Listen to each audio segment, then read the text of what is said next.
If you're looking for all the answers, I don't have them all. But what I do have is a particular set of skills. Skills I've developed over a very long career. Skills that make me a nightmare for people who mislead or misinform the people of the sports card industry. So if you don't do that, I'll let it go. That'll be the end of it. But if you do, I will find you, and I will expose you. Alright guys, welcome to another episode of the Sports Card Investigator. I watched my last video and my energy level was down. Wasn't feeling so great, had an allergy attack. Just not myself, but I tried to get through it because I'm a trooper and I know you guys were requesting the information and that I want to make sure that you got it. So with that, I would like to talk about a few things today. We're going to get into the juiciness of this video in a while, but you know what? I wanted to start off by basically recognizing a couple people who have gone out of their way in the sports card industry, in my opinion, and really are trying to make an impact. The first person I want to talk about is someone who reached out to me as soon as my first or second video came out. I'm not sure, but it was very early on in the process. And he said, hey, introduce myself. If you need anything, I've been around for a while. I like what you're doing, which was very flattering. I wrote back to him. He messaged me and I said, hey man, I really appreciate that. Can't tell you how much that means to me. And that was it. So his name is known as Ziggy No. I believe his first name is Michael. I just know him as Ziggy. And I wanted to tell you that I listen to his podcast, his YouTube channel every morning, and I love it. It is absolutely fantastic. I told him it's as good as a cup of coffee. It sets my agenda for the day. I can see what's happening in the card world, and that is very much appreciated. So, Ziggy, thank you very much. The next one I want to talk about is my son. Yep, I know it's a little bit of a nepotistic, if that's the word, nepotism, but he told me he did something the other day, and I thought it was so cool that I wanted to share it with all you guys, and hopefully I'll get through it without getting a little teary-eyed, because it was such a sweet gesture that it's the kind of guy I am. Hardened but soft. Good qualities in a human being. So he's a basketball coordinator. He coordinates basketball camps and teaches, and he's doing his own thing, and it's terrific. And I'm so jealous because all he does all day is teach kids how to play basketball, teach them how to go through life with a good attitude and think about other people, all while using basketball as a life skill. It's kind of cool, right? So what he does is he's in the cards like me. Obviously, we've been doing it together for the last 24 plus years since he was born. 20 years since he was like 5 or 6, whatever, but I'm doing it forever, right? And he gives out cards to the kids, and he gets them involved. And they do it for the love of the cards, right? They don't do it because they're going to sell them to their friends, or I don't know, maybe they will, but they trade and they discuss it, and then he brings up conversations about the players, and they might get a player that might be like a Dr. J, or someone like that, not an old Dr. J, but like a Mosaic Dr. J or a Wilt, and then he'll compare, they have no idea who that is, right? Then he'll compare him to like, Klay Thompson, or, one of the newer players that they're aware of. And then they get a conversation going, and it's really kind of a cool thing. So what happened is one of the kids came up to him and said, hey, coach, my brother played football at Oregon. And my son's like, well, that's really cool. And he said, do you think you could find a card of his? And my son's like, well, it's possible. I mean, if he's played, or, they sometimes they do that kind of stuff. So he said, I can't promise anything, but I'll look. So he went on eBay, it was a trip off the old block. He started going down that rabbit hole, search. And I hope when you guys see this, he'll put the card up, because he found it. And it was this kid, I can't think of his name offhand, but I think he played 2 games for Oregon. And I guess Pepsi-Cola put out like these cards. And this kid was on the card. So he got the card. And it was shipped from Hawaii. I think that it was like the shipping cost way more than the card. I think the card was like $1. I think the guy, when he contacted him, messaged, he goes, "Look, I just want the card." The guy's like, "Well, I'll just send it to you," right? So he gets the card. He tells this kid, he goes, "Hey, I might have some." "Oh my God, coach, you gonna have some for me?" And at the end of the camp, he went over and he said he'd give the card to the kid. The kid's like, "Oh my God, you found it, you found it, you found it." And the dad picked the kid up, and the son ran over to the dad and said, "Look, I got, Garrett, I think his name was Garrett, so-and-so card." And then the dad said, "Where in the world did you find this?" And then he goes, "Well, Coach Tyler," and he brought Tyler over, and he goes, Did someone pay you to take this card?" It was just funny. But my thing is this, look, he went out of his way to do something special for a kid in a hobby that he loves, right? So I just thought that was so cool, because we hear a lot of negative going on, and you're going to hear some negative today, unfortunately, but it's something I think I have to do. I want to bring it to your awareness, because if I don't, then I'm doing you guys a disservice. And it's not a personal attack on any specific person.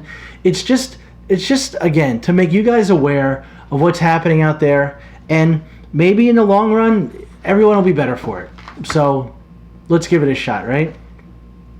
So I want to warn you up front, I'm going over 20 minutes, because in the videos I'm watching, because there's a lot out there, if you go over 20 minutes, then you're going to lose your audience. And I hope that doesn't happen, because this stuff's real important. They did say that if you go over a certain amount of time, cut it to where it's just entertaining and fun and exciting. So let's just pretend this was like a 4-hour video, and we cut it down to whatever the time is. But I guarantee, if you stick with it, come back to it. I don't care, guys. Just give it a listen, because I think you'll get it's information I think you will want. Okay. And also, before I start, thanks again. We had the 100 card or 100 subscribers. So happy with you guys. I want to give you something for being with me, and we gave the Carson Edwards Silver Prism away. That was won by, I think it was Card Hoarder or Card Hoard, I don't know. But congratulations to him. I'm hoping that you love the card. I love the card. But as of today, when I looked, I can't believe it, because my son says don't look, just keep putting out good, informative content. We're over 200 subscribers. So I think that's fantastic. So we have quite the group here, and I just want to thank you guys. And I love giving stuff away. I do. I mean, I don't care. I want to share with my passion for this hobby with you guys. So as we go on, I'll be giving stuff away all the time, and I'm going to try to plan some surprises along the way. That's not to get you to subscribe. That's not to get you to, do anything other than thanking you for coming with me on this journey. Okay? So, as many of you guys are aware, I got my notes full track, because this is a lot of stuff, guys. So, as you guys are aware, I did a YouTube video on how to properly research sports cards. And I love doing that, and I wish that Marvin Bagley was done, just popped into my head, hey, let's look at Marvin. It wasn't. It came from an actual influencer saying that he is going to buy Marvin Bagley. It's one of the cards he's investing in, okay? And as you'll find out, he wasn't the only one. So fast forward. Now we know at this taping that Marvin Bagley is hurt and he's done for the year. So when that happened, Chris from Sports Card PT, he posted a great report on Marvin Bagley. Ran over everything. And he basically did it because he said, hey, I know a lot of people are asking me about Marvin Bagley, and I just wanted to go over the time frame and when everything happened, and just be careful. And when you're looking to invest in a player, make sure you look at every angle. I believe that's exactly what he said. Look at all the angles. And so what I did was, after that happened, I was curious to see what certain influencers said once news broke that Bagley got hurt, because I think it would be interesting to see what their reaction was. And I was expecting maybe, hey guys, he got hurt, we'll look at this in further detail. This may be something we'll have to look at going forward. Maybe this is something that's going to be nagging, some other information may occur, something like that. But what I heard was a doubling down, right? And, basically the opinion of the influencer was, he'll be back, no worries. Well, I'm worried. I would be worried. But Sports Card PT, Chris, he responded very professional. He said, there are definitely some worries, right? Which makes sense, right? And then the influencer says, not for me. Okay? So then Sports Card PT wrote back, not saying he's doomed from an injury, but playing only 13 games. Does that not raise any concerns? Now to you guys, does that raise any concerns to you? If you're all in on Bagley, that's terrific. But you got to take pause in something like that. And if I'm wrong, tell me in the comments. Hey, Andy, you're wrong. Bagley's the man, right? The guy responded like this. He's 21 years old, and his cards are cheap. So I picked up some. I collect a ton of players, not just Bagley. And that is 100% right. But if we're basing our pickups on cheapness, after that, I saw on Sports Cards PT, one of his social media pages, that someone commented and say they were thankful for the information as they were going to pick up some of his cards because they were cheap. Guys, if you're basing your pickups on cheapness, then we have a problem, because there's so many more things that go into selecting cards than their price, right? There's some cards that I would love to pick up that are several $1,000s that I think are good buys. And there are cards that are inexpensive that I have done the research on and think they are good buys.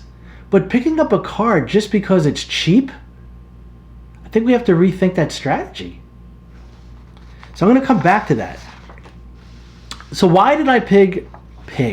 Why did I have to slow down? Because I get excited when I start getting going. I'll have to like put my governor on myself, right? So why did I pick Bagley as an example? Excuse me. Well, I heard him mentioned as by another influencer who was investing in, and the way he commented on the player was so very subjectively funny that I started to think to myself, am I missing something? Because this guy just said something so funny and entertaining in his description of a Marvin Bagley card that maybe I'm crazy. Maybe I am missing something. And so I asked the guys that I'm friendly with and I trust, I said, am I missing something here? And their opinion at the time, with their admittance, I haven't really gone into it because they did it prior, and it just was not a glowing endorsement. But like I said, I started second guessing myself, because how can someone be so outwardly pushing this card if he didn't have something concrete, right? So, all right, Exhibit A. So I was watching this video of this influencer, and it was entitled Basketball Cards I'm Investing in and Buying, Mail Day. I guess Mail Day is like that hook. Oh my God, a Mail Day. Let's go see what they got. So at the 7-minute, it was on June 22nd. That's when the video came out. Look, you're going to be my junior sports card investigators, okay? Now, for those guys out there who are seasoned, who have been doing this for a long time, who could probably run circles around me, this is not for you. You guys know better, right? This is for all these hundreds and thousands of new people coming in that maybe could benefit from this information, all right? So, June 22nd, 7-minute, 50-second mark, give or take. The description is what just got me going. He said, and I'm gonna read this description. I'm not gonna influence it. This is exactly what this guy said. So he's opening up the mail on camera, okay, and he gets the Marvin Bagley card, right, and he slowly starts to open it up, and it comes out. And it starts to come out. It's almost like he's doing a seductive striptease. And then it started. Then he said, you see the shine.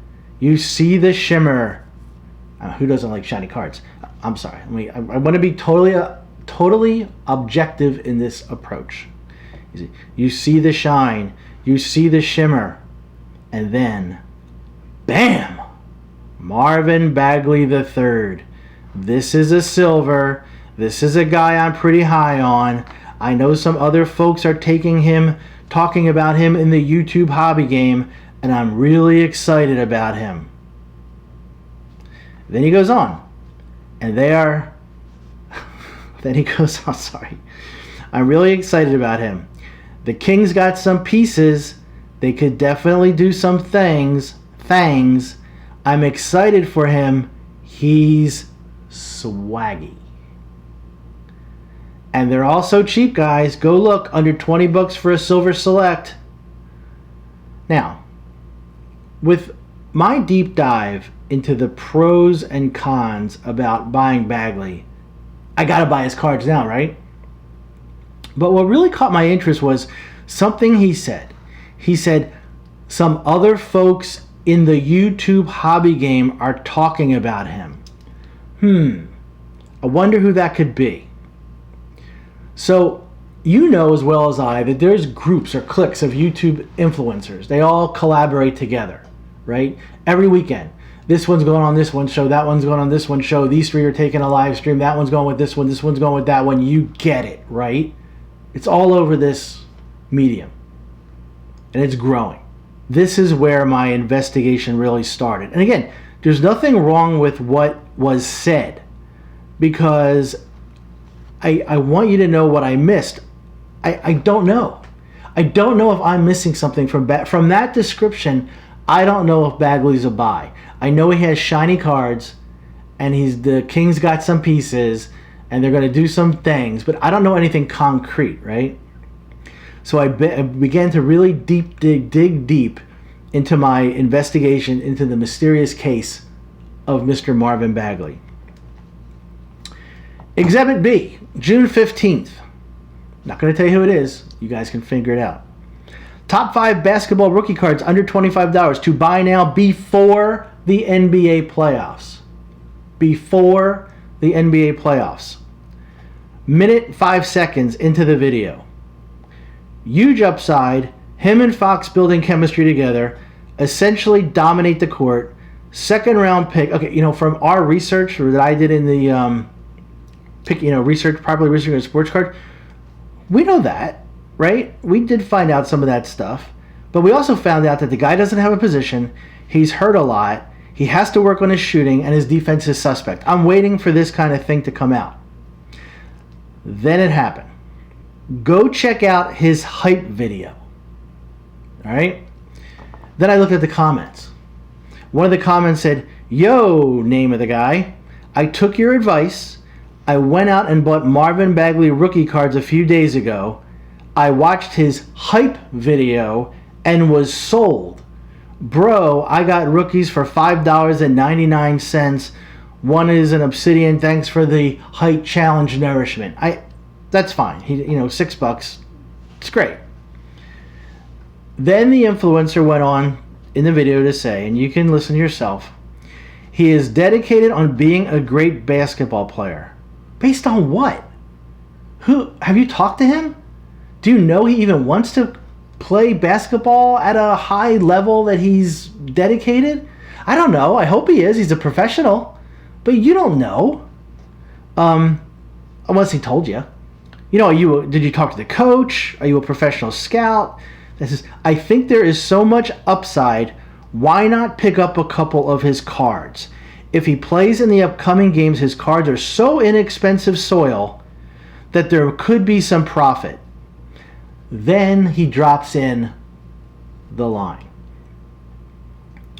I have been doing so much research on Marvin Bagley. I have become a big fan. So much research that this guy is not going to share it with us. Come on, I want to know. Exhibit C. Top 10 basketball rookie cards from the 2018 class. Sports cards to invest in. Wonder who's in that class. First thing he says is it took him a couple days to compile all the data. That's great. It's going to be good stuff. 2 days to compile all the data. At the 53-second mark, he then says take all this information with a grain of salt. So why should we listen? Anyway, so Marvin Bagley comes up again. He says on June 26, a PSA 10 optic sold for $61. He was very surprised as he giggled. I wasn't surprised. What had led up to that? His cards are up 144% since May. How is that possible? I think there's a couple ways we could figure that out. He's healthy and he's going to play in the upcoming games. But to his credit, he did say that $61 was kind of high to pay for a Marvin Bagley optic, which I wholeheartedly agree with. You know, before we move on, people say, hey, Andy, what are you doing? You're going through all this tape and all this video and you're finding the time step. Look, guys, when I was with DEA, I would spend hours and hours and hours trying to find 15 seconds on a tape. This is a walk in the park. And if it helps, I don't mind doing it. Let's move on. All right, Exhibit D, June 17th. Sports card I'm investing in, his name, basketball cards to buy now. This was on July 17th. July 17th, Exhibit D. All right, cards he's picking up recently, and he's all over the place. He can't focus on sports card investing because he's got other crap going on. Which ones to collect, lots of cards to cover. You know, and this is very interesting to watch this, the whole thing. For me, because what I used to do for a living, I just like watching people. So at the 1411 mark, you know, Marvin Bagley comes up again, and it's just prices. You know, just watch what he's saying. It's all subjective stuff, okay? Very height challenge nourishment, you know, and I've been investing in him a lot. And he has been, a lot. And I'm still trying to figure out why. You know, he then says the Kings have released a video and he's ready to play. He's 21 years old. He has a lot of fight in him. He's ready to prove himself. Okay. And then he starts talking about like purple cards and it's still going to be determined if he's going to play. And I said, okay, good. At least he brought it up that we don't know for a fact if he's going to play. So that would give you some pause if you're going to invest in him for the playoffs. Because why not wait till after when his cards are definitely going to drop? I am not Nostradamus, but I can tell you Marvin Bagley's cards are going to drop after the NBA season is over. And if I'm wrong, tell me I'm wrong. And then, let's see, he talks ready to prove himself, low risk investment, huge upside. No, I disagree. He's a high risk investment with a possible high upside. He's not a low risk investment. All right. Then he talks about the seller threw in a free card because he recognized who this guy was. He paid $100 for the cards. And then he said something interesting. He said, I bought my first Panini Prism Holo.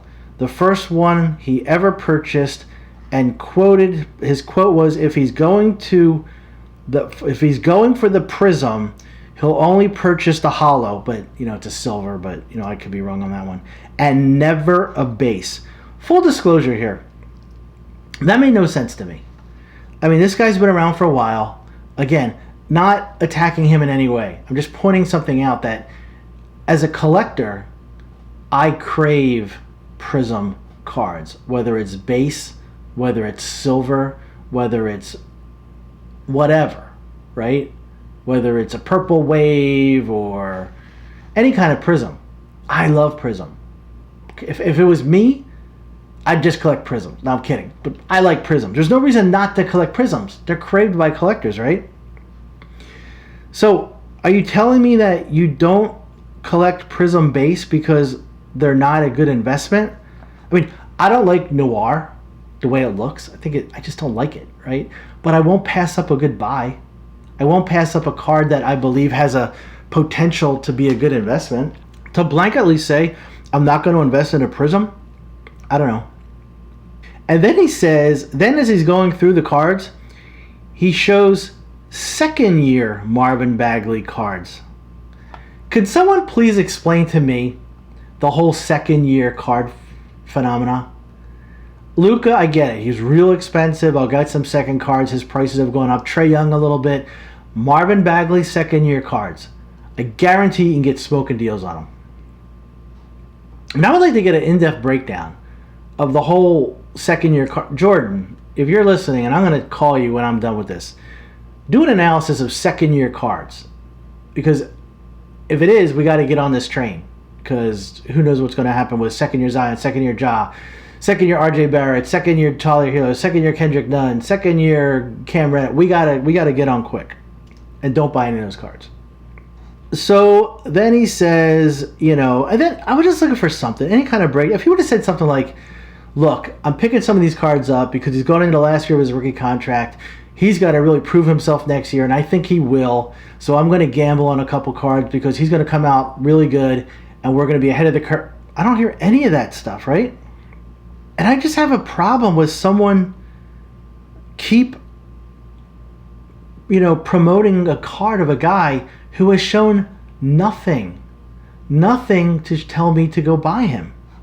And we talked about that before. Why are we even buying him now? But I'm going to continue on. Exhibit E, July 18th. Basketball Card Investing Guide. Second-year cards.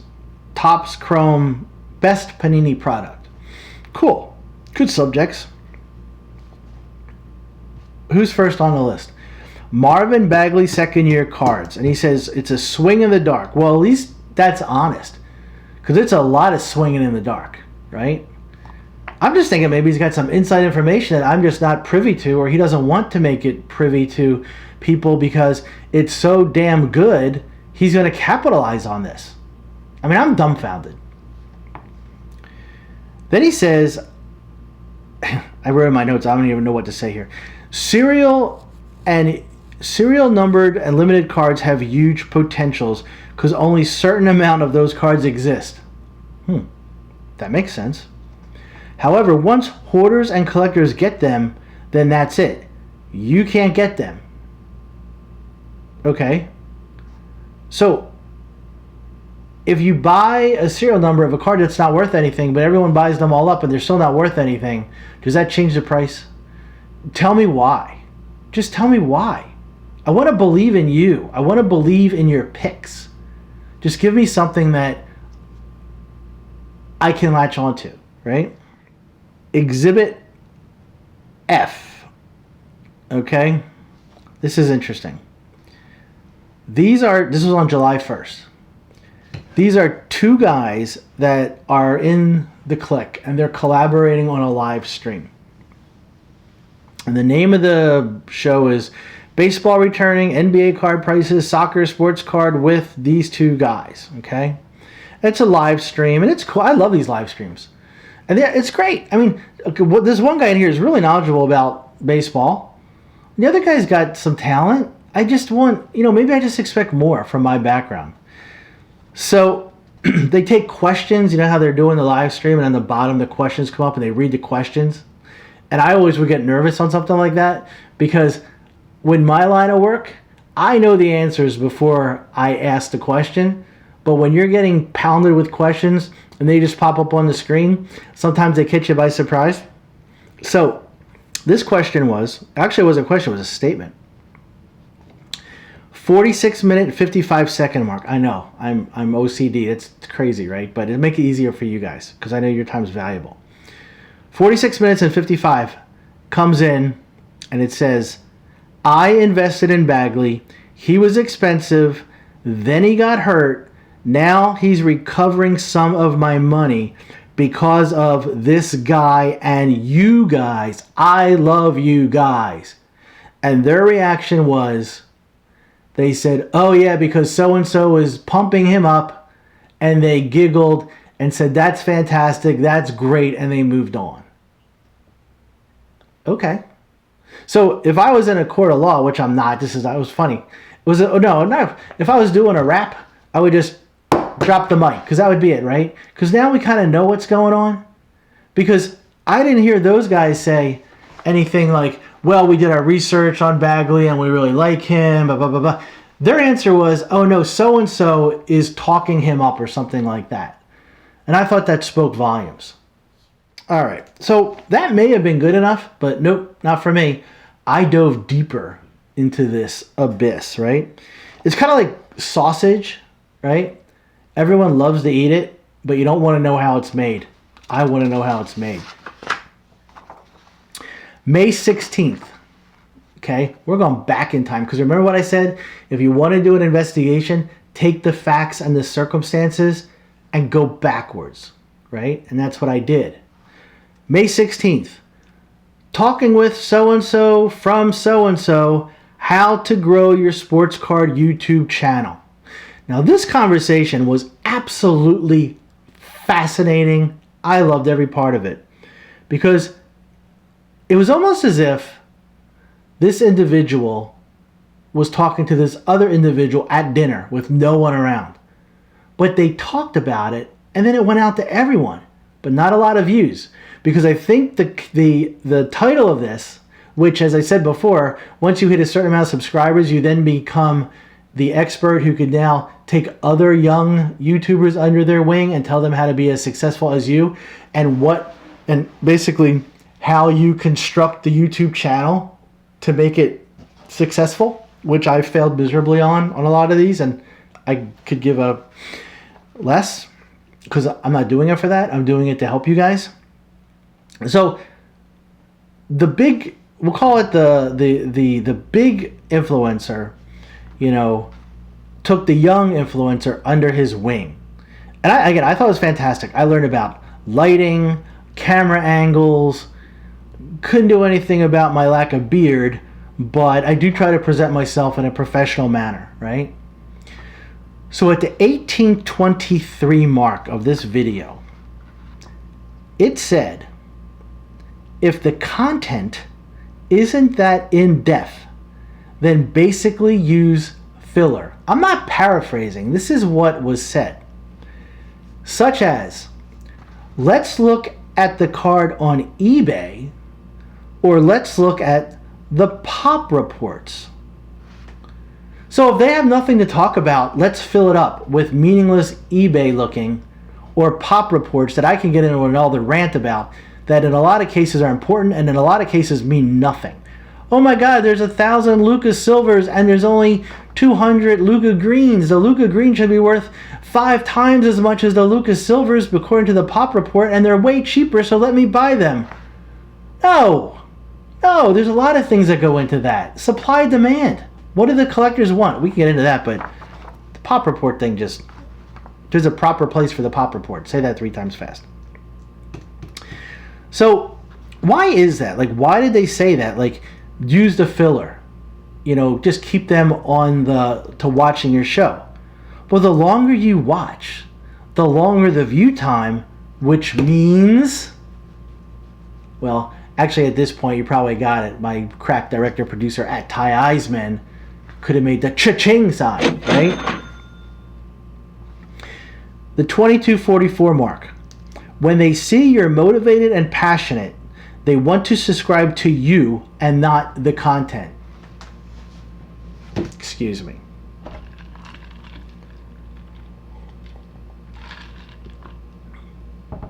Is that true? Is that true? Because I could just get on and do a little song for you. I could do a little dance. I could make whatever.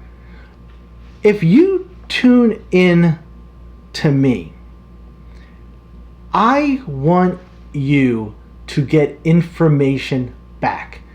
I don't know about you guys, but my time is precious. And yours should be too.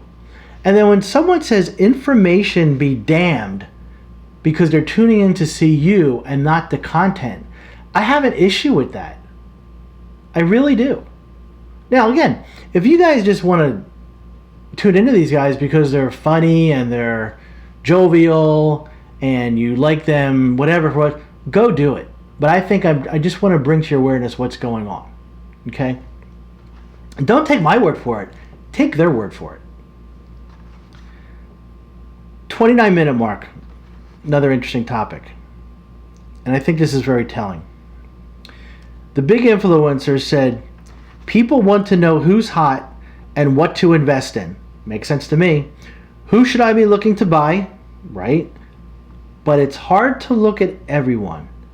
And then he says, I'm trying to get away from that, dampen down the hype on who to buy now, because it's exhausting doing the research and expensive. And I suggest you do the same. Different angles, and I can easily see you getting to 10,000 subs. So it's exhausting to do the thing that I am tuning into for you to provide me. And God forbid if I'm paying a price on a membership club to get that information. And I could rant about these membership clubs, I'm not. But when someone tells me it's too exhaustive to do the research, then I have to take pause. And maybe this has changed, because this was months ago. Maybe that's changed. Maybe now that, this individual is back and doing stuff, he's really going through a process. So wrapping this all up, it's apparent that as this hobby grows and more people enter this medium, not all, but a lot of them, it seems that all that matters are subscribers and likes. And on top of that, we've entered into this Patreon age. And I can get into that too, but I'm going to save that for another day. The information that we should strive to provide our subscribers, by their own admission, has taken a back seat to this popularity contest that we've all been entered in. Look, guys, my glory days are far, far behind me, and I've had a lot. I've had a lot of accolades in my career. I've had my more than 15 minutes of fame, trust me. In other words, I don't have a hidden agenda here. I'm doing this because I want to share and give you the information that I've learned and experienced over the years, and I think you deserve. And look, I'm sure that some people are not going to be thrilled with this video. And I will wear their dislikes, their thumbs down, like a badge of honor. Because at the very least, I know I struck a nerve and they were listening. And if they did so without listening, then my point is proven. My offer stands. Any content provider that wants to come on my show and be interviewed by me, and I promise I will be fair as they come, there is an open invitation. My goal, as always, is to provide you with insight and information so you can make informed and good decisions. And one last thing. If I cannot offer you guys quality content, then I won't put any out. I will never put quantity over quality. Like I said, I am not going to sit in front of a camera and waste your time. It is much too valuable. So with that, I thank you very much for listening. I thank you so very much for giving me your valuable time. And until next time, take care.